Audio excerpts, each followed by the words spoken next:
بله اگر پیکانینا حل بجارتنان ای شارداریان روجاوای کردستانی بوی مجاره کو ترکیشی گله که لسر راد وستن و مجاره ام دی لگل سیاست مدار نشد سازش قامشلو بگرندست سلاف بوده که نشد که نشد دستی که ده گلود روشان نهاده تو انجام دان وان حل بجارتنان چاواده بینه دەستپێکێ دا سلااو و ڕێز بۆتە و هەمی بینەرێ کوردستان 24 بێگومان مەمۆستا لە هەمی وڵاتۆی جیهانێ هەر وەختێکی کۆ دخوازن کۆ هەلبژارتنا چێکن ئەو هەلبژارتنێ هاناکێ گرێدای نەفشارت و مەرجە سەرعادێ و وێژی ئەم دەبێژن وەختێ بۆ هەلبژارتنا بخوازێجی بجی بکە یاژی سەرعادێ پەیدا بکێ ئەو مەرجن هاناکێ دەبێت کێمایی پەیدا بکێ کەگەڵۆ ئەم هەنێکی پیشون دەبەگەرن ئەو مەرجی هاناکێ حاضرن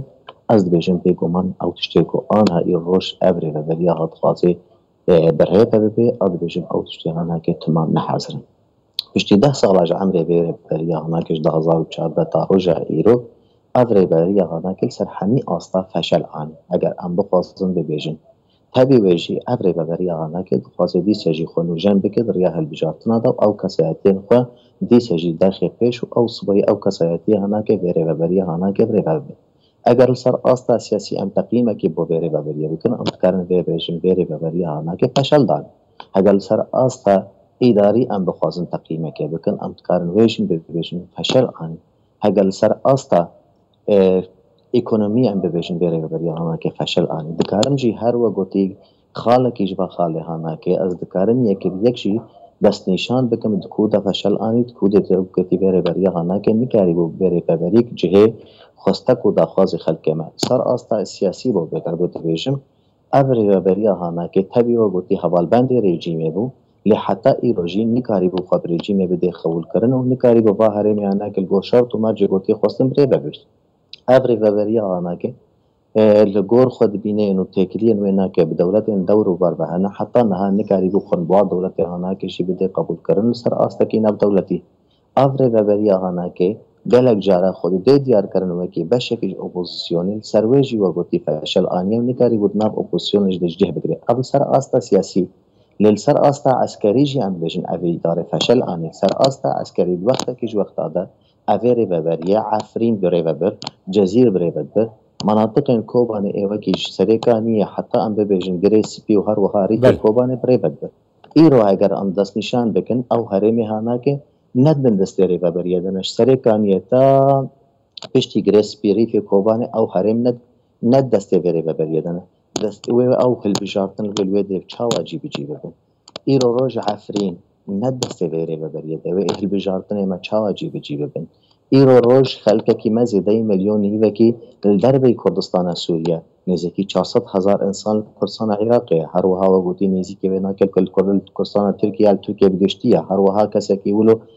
لقاسي وناكل أوروبا نجي الكسياتي هاوي شاو جهة قد ظاهر بجارتنا دبين السر ويجي أم دكارم ببيشن سر آستا عسكري وسر آستا سياسي دور دجي فشل آني السر آستا خدمت گزارية آگو آنها أفري بباري بيسد خاصي قنو جنبكي باشا منا آبا منا كهربايا منا مازوطة منا غازة منا إلكتريكا باشا دیزه افری ببری دو خاصه کو اف خلک هانا که اف ملت گود پیو ولاتی د جیان دکه دیسه بخوری خو په بده به بجو گوتی افری ببری برم بره به سرچ اساسی باشه تو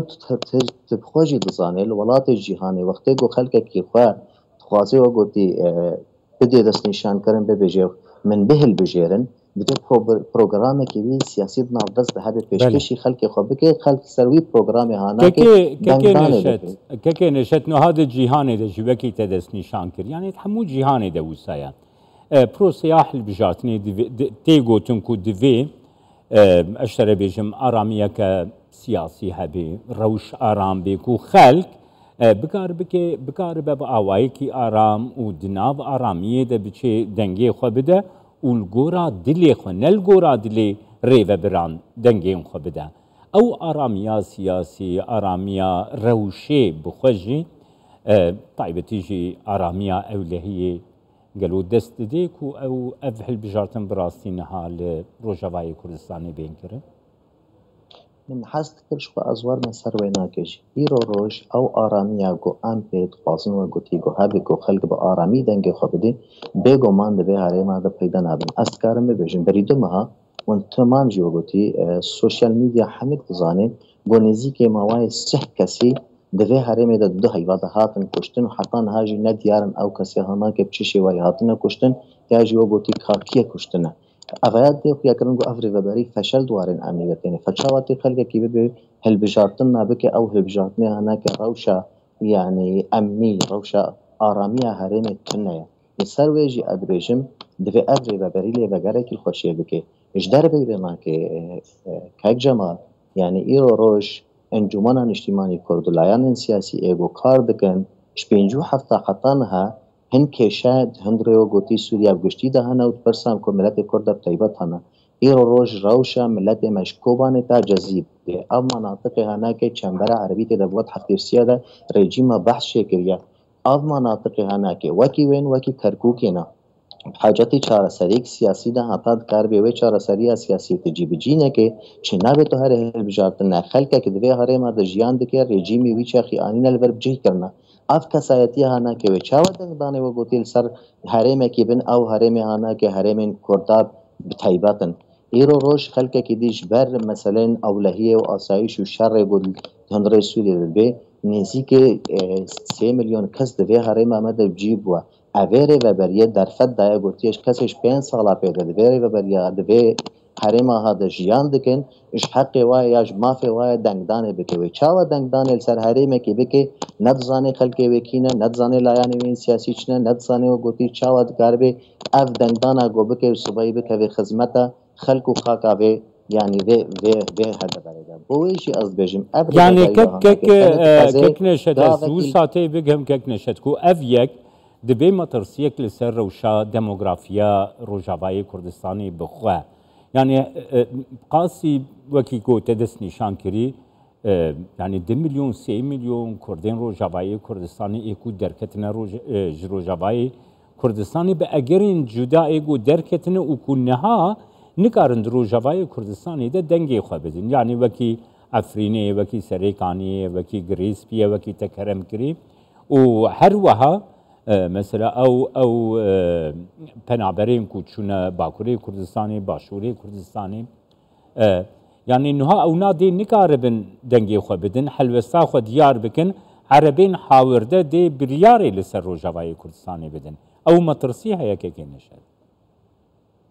بيجو بان اف مترسيا هري جتيا جو روج دبي هرمي دد في مرو بر چاو بستيني مش دربي وينا كجي تي يعني تشتكي بربشعب لينا جو براستيجي مثلا كوميسيون كي جدا يجي كوميسيون كي سربخوا قد كاربل سرواه البجارتني انا كي اشراف بكي كاربي بربشعب وستني جمرو بزان بنزاهه واه البجارتنا وي كوبسكني تلا يعني سياسي جدي فعليين جو منافسه بيري ببري كجبر راگ هندن دسته بده اکونومی دسته بده عسكر دسته بده 350,000 اندام جي اسايش پاراستنن جي امنيت جي اداره اویا حميل جنفيري وبريا هنا رواتب موچي خوجي وردگري فبالتالي اف كسياتي هنا كي اوتوماتيكيا دنگي وجيريا اي من ازدكارم دنابينا با چارچوا ده تمامي دست نشان كم کو افري وبري عيني تخوازي وكي هل بجارتني وقتي گو ريجيمي چيت کرد وقت كي وقتا ده 9.9 صدي وگوتي تكسب كي بيجي من اني دادگار به جوي شرعيتا جو إيران هاد دستويدا أواجب قوتا سلاح وقتي خلك كي أم بيجن سلطة الأمر الواقع قد خازج وخلاص بك بمعنى